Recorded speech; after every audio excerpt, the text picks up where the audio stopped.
The question is, why have the Chinese chosen this particular time to move?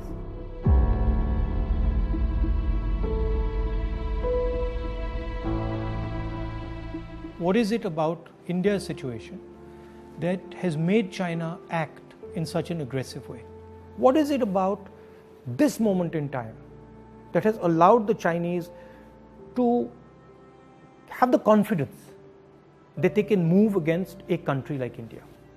And to understand that, you have to go into multiple spaces. Countries are protected not by one particular thing, but by a confluence of forces, by a confluence of systems.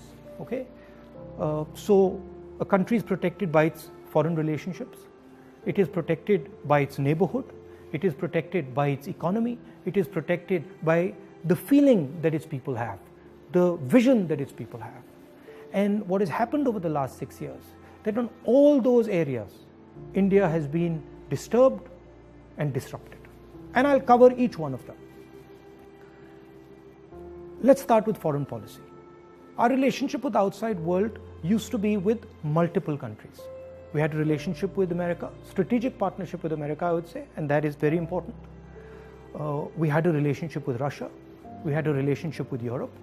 And these countries used to help us maneuver in the world. Today, our relationship has become transactional.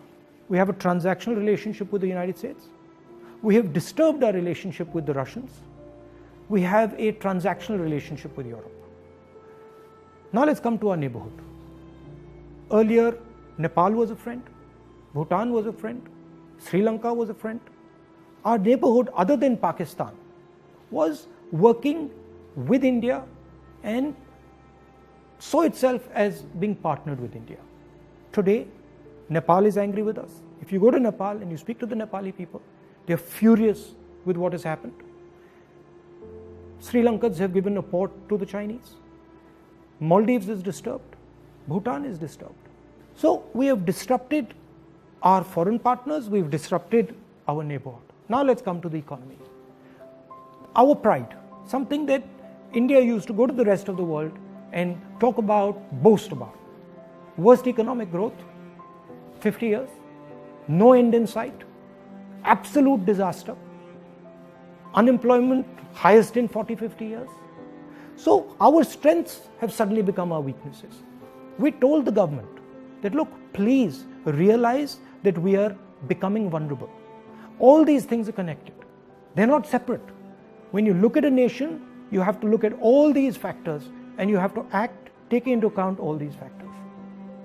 We told them, listen, for God's sake, inject money into the economy, fire the economy, and do it immediately. Protect the small and medium businesses. They refused to do it. So today you have a country which is economically in trouble as far as foreign policy is concerned, in trouble with its neighbors. And that's why the Chinese have decided that this is possibly the best time to act. And that is why they have acted.